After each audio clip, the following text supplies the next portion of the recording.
안녕하십니까. 진로진학의 나침판의 신동호입니다. 제가 지난주에 한 강의 갔을 때, 이제 선생님 대상 강의니까, 이제 얘기 전달해 줄 말들도 있는데, 이제 그 학교의 경우에는, 우리 나침판을 전학년의 그 학급문고로도 하고 있고, 또 나침판에서 하고 있는 것들을 굉장히 많이 적용해서 실제 학교 운영에 활용하고 있는 학교였습니다. 그러니까 이제 사실 저는 이제 매우 디테일하게는 알진 못하고 이제 강의 도중에 이제 제가 쓴 책 명문대 합격생 학생부 대공개를 어느 정도 갖고 있는지 했더니 선생님들 반수 정도가 갖고 계시더라고요. 근데 이제 강의 도중에 선생님들하고 이렇게 질문과 대답하는 속에서 보니까 이 명문대 합격생 학생부 대공개가 이 책꽂이에 꽂아만 있고 실제 활용은 잘 안 하고 계셨던 모양입니다. 그래서 제가 이 학교는 명문대 몇 권을 갖고 있냐, 교사들마다 다 갖고 있냐 했더니 그 중에 반만 갖고 있다 그랬고, 그래서 왜 나머지 사람들은 필요가 없냐, 그러면서 이제 그게 왜 적용이 되는지, 왜 그게 학생부 종합전형에서 높은 평가를 받을 수밖에 없는지, 학생부의 서울대부터 저 밑에 인서울 하위권 대학들의 순서대로 읽으면 내 아이가 어느 대학에 들어갈 수 있는지 의 정도가 보인다고. 그것은 내신 성적에 의해서 물론 어느 정도 반영도 하겠지만 대충 내신 성적의 한두 등급 차이를 무시한 상태에서 봐도 좋다고 하면서 그 적응이 왜 필요한지, 선생님들 책에는 제가 명문대 합격생 학생부 대공개에서 제시했던 그런 내용들이 선생님 교과서에 어디 부분에 적용이 되는지에 대해서도 말씀을 드렸습니다. 그랬더니 이제 선생님들이 그때 뒤집어지더라고요. 세상에 그런 게 있었어? 근데 이제 그렇게 있을 수밖에 없는 이유에 대해서도 설명을 드렸습니다. 정말 선생님들 까무러치게 놀랬죠. 까무러치진 않았고요. 그 정도로 놀라웠다는 거죠. 왜냐하면 자신들도 알고 있었던 내용입니다. 자기들 교과서에 학습 목표에 있는 내용들이었으니까요. 그래서 그런데 이제 강의만 하기에는 또 올라오는 시간도 있으니까 강의만 하기에는 조금 해서 좀 1시간 정도 일찍 가서 이제 교장 선생님과 또 몇 분의 그 부장 선생님들을 여차여차한 이유로 내가 혹시 도움이 된다면 컨설팅을 좀 해드리고 싶다 했더니 이제 주요한 선생님들이 계셨고 그 자리에서 이제 입학 실적, 그러니까 대입 진학 실적이죠.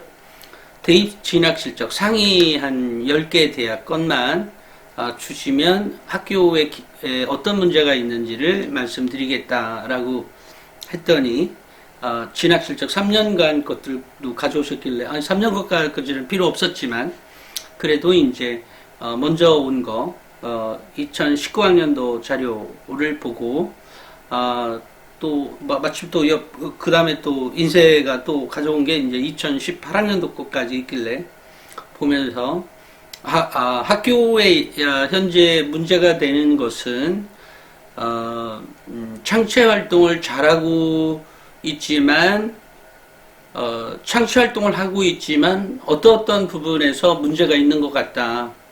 그러니까 기록에 문제가 있는데 그 기록에 대한 문제를 뭐가 어떻다. 또 아이들의 실력이 어느 정도인지 대학이 인정해주고는 있다. 라든지 또 어쨌든 이제 그러니까 방송에서는 하기 힘든 그렇지만 매우 그 학교에는 그 이유를 찾아 드렸습니다. 그래서 이제 책을 더 이제 추가로 몇십 권 주문하기도 하고 이렇게 했는데요.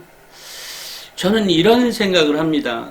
학생부 종합전형, 그러니까 제가 이제 늘상 강의 가서 드리는 우리 선생님들 대상으로 강의할 때에 보면 선생님들이 몰라서 학생부를 기록을 못 해준다고 생각하지는 않습니다. 왜냐면 굉장히 어찌됐건 우리 사회에서 교사 아무나 되는 거 아니죠. 공부 굉장히 잘해야 됩니다. 그리고 적어도 가르치는 면에서는 프로인 거죠. 그걸로 밥을 먹고 사는 사람들이니까요. 그러니까 지식적으로 보면 굉장히 하이 레벨에 있다. 하지만 그분들에게 생각할 시간이 없는 거죠. 그죠? 우리도 일자리에 가면 매우 바쁘죠. 매우 바쁘고 정말로 가끔 틈나서 뭐 저의 방송을 듣는다든지 저의 방송을 가끔 듣는 사람들도 있을 거고 아니면 뭐 건너뛰고 다른 거 들으실 수도 있고요. 어쨌든 굉장히 바쁜 스케줄 속에 있는 사람들이고 이제 그러다 보니까 굉장히 힘들죠. 무엇을 제대로 분석해서 그러니까 또 입시 분석가라든지 입시 전략가라든지 이런 게 필요하지 않을까 싶습니다. 그런데 이제 어느 경우이든 중요한 것은 학생이 움직이지 않으면 안 된다는 사실이죠. 학생이 활동하지 않으면 여기서 이제 활동이라는 말을 자꾸 하니까 애들 보고 뭐 이 봉사활동, 그러니까 봉사활동, 동아리활동 막 움직이는 것만 생각하잖아요. 뭐 활동이니까 뭐 뜀박질하는 것도 아닌데 활동이라는 것 자체가 어떤 뭐 뜀박질하거나 꼭 이런 것을 의미하는 단어가 아니고 그 전체 일어나고 있는 왜냐면 앉아서 공부만 하는 건 아니잖아요. 그죠? 동아리 활동이든 봉사활동이든 자율활동이든 뭐 이런 것들이요. 학습만 하는 게 아니란 말이에요. 그런데 어찌됐건 아이들은 성장해 가는 과정에서 다양한 방법으로 학습을 하게 됩니다. 그죠? 여기서 움직이는 전체의 것들이 활동이라는 겁니다.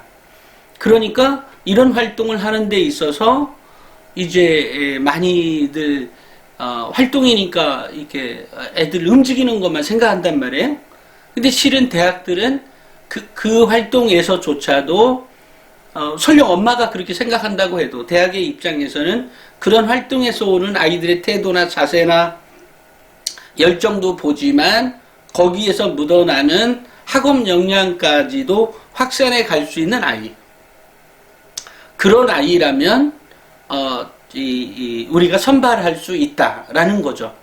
그런데 이제 이것을 활동이라는 겉모습만 단어에서 묶여져서 그냥 그 상태에 있는 학부모들이 있는가 반면에 이것을 조금 더 심화돼서 갖고 있는 분, 더 심화돼서 갖고 있는 분, 더 심화돼서 갖고 있는 분에 따라서 결과들이 달라진다는 거죠.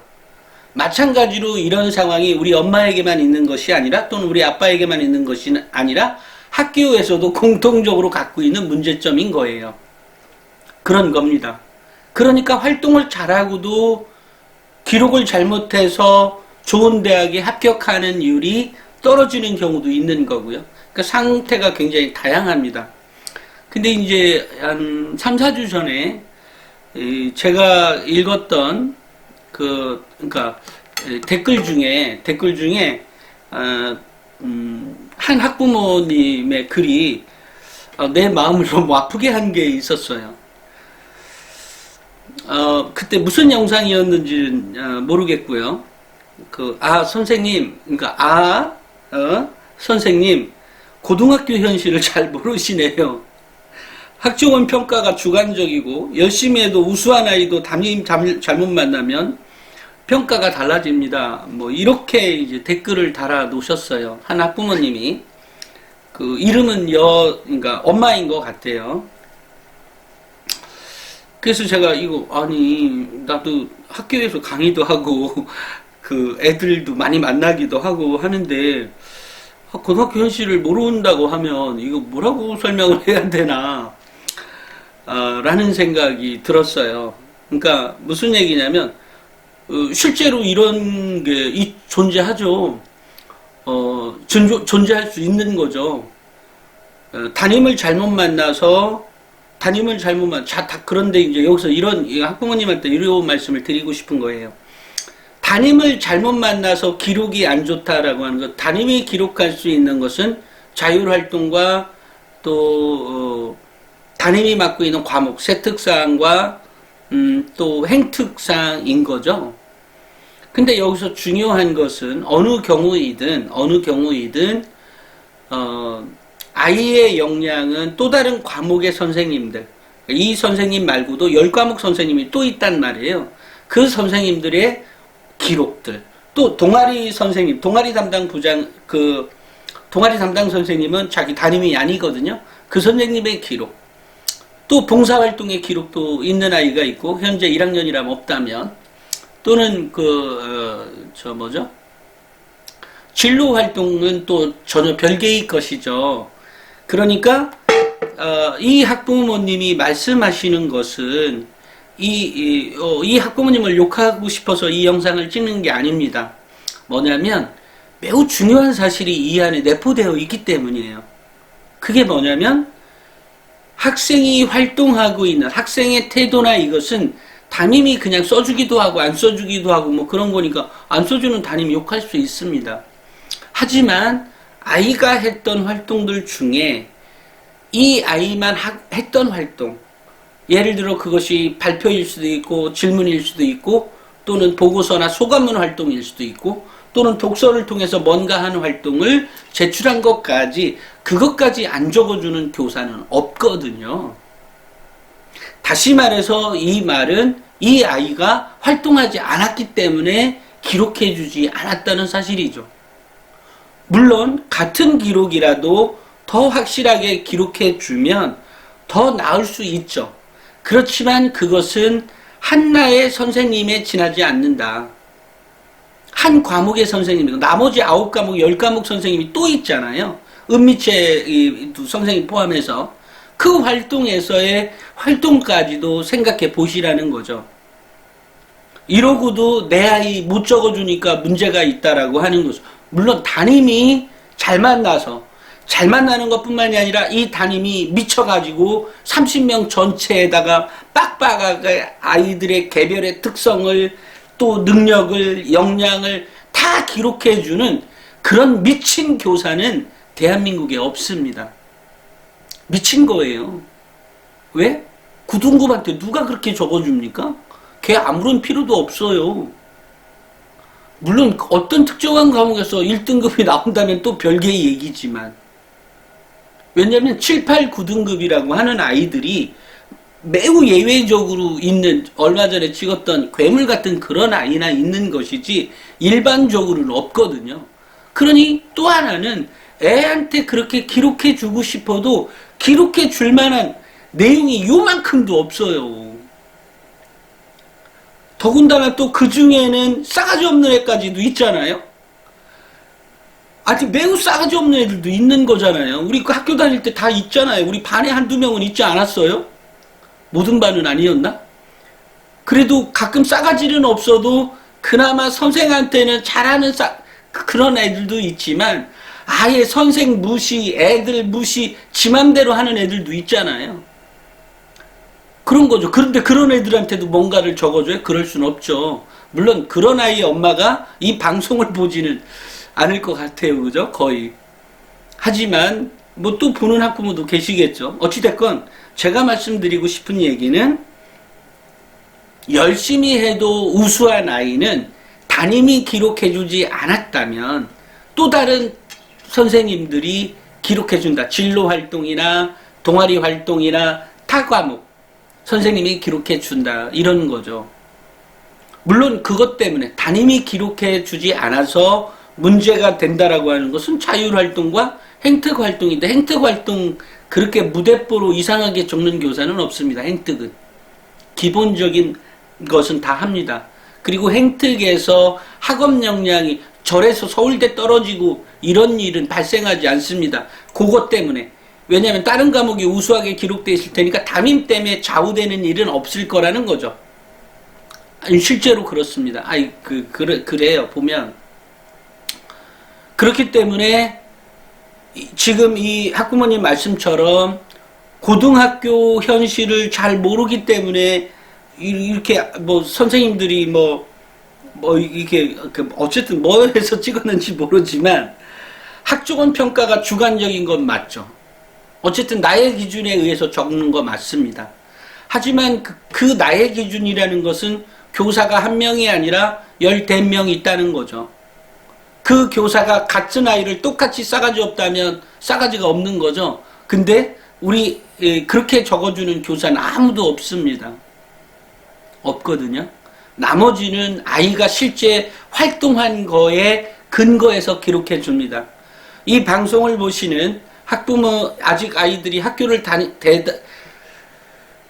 그죠?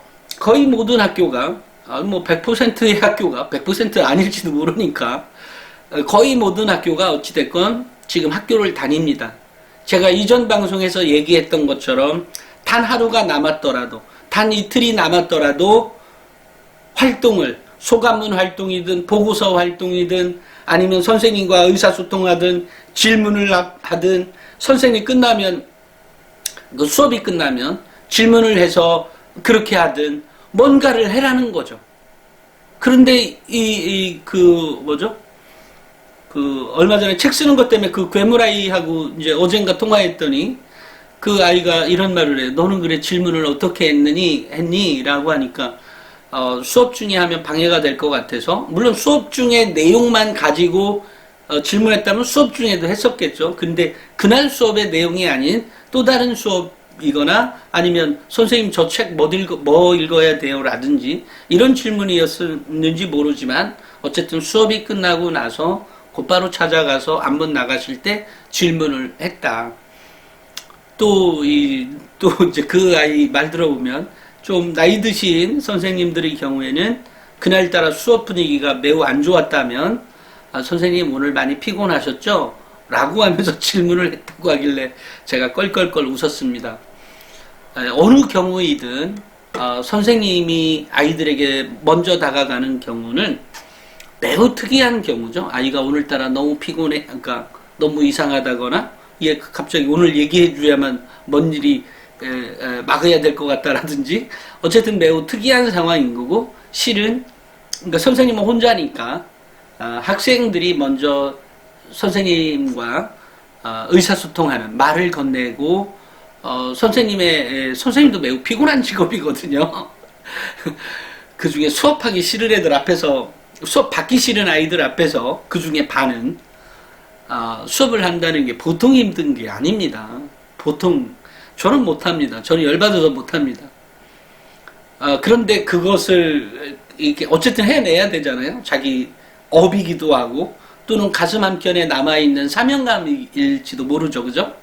그런 걸 갖고 있는 분들에게 어쨌든 그 별것도 아닌, 아무것도 아닌 학생이라고 생각했던 이 어린아이라고 했던 아이가 선생님을 위로해주고 있는 거잖아요. 완전 감동이죠. 그죠? 어쨌든 이제 그렇게 선생님들과 의사소통하면서 그렇게 했더니 학교생활 기록부가 정말로 짱짱하게 기록되어 있더라. 물론 그 아이는 실제로도 그렇게 활동을 했습니다. 좀 전에 얘기했던 것처럼 각종 소감문이나 또 학업 역량이 보일 수 있는 질문이나 학업 역량이 두드러지게 기록될 수밖에 없는 활동들을 정말 생각하고 또 생각해서 그런 활동을 했다는 것이죠. 아직 며칠 남지 않았습니다. 우리 학생 여러분들도 그렇고 우리 엄마 아빠들, 이 방송을 보시는 엄마 아빠들, 뭐 대입전형 어마어마하게 연구할 필요 없습니다. 서울대 어떻고 연구대 어떻고 중앙대 어떻고 가천대 어떻고 한양대 어떻고 성대 어떻고 서강대 어떻고 이런 거 다 필요 없습니다. 일단 이 활동 먼저 하는 거 정말로 그게 필요한 시점입니다. 지금은 나는 끝났어요. 우리 아이 이제 고3이라 끝났어요. 제발 그렇게 생각하지 마세요. 아직 기회가 많고요. 지금도 역전이 가능한 겁니다. 정말 제 말씀 믿으시고 제 말씀을 믿고 정말 그렇게만 해보세요. 분명히 대학 두세 등급 아니면 10등급 이상 상위권에 있는 대학, 지금은 쳐다보지도 못하는 대학에 합격할 수 있습니다. 그렇게 해주시기 바라고요. 오늘은 여기까지 하겠습니다. 감사합니다.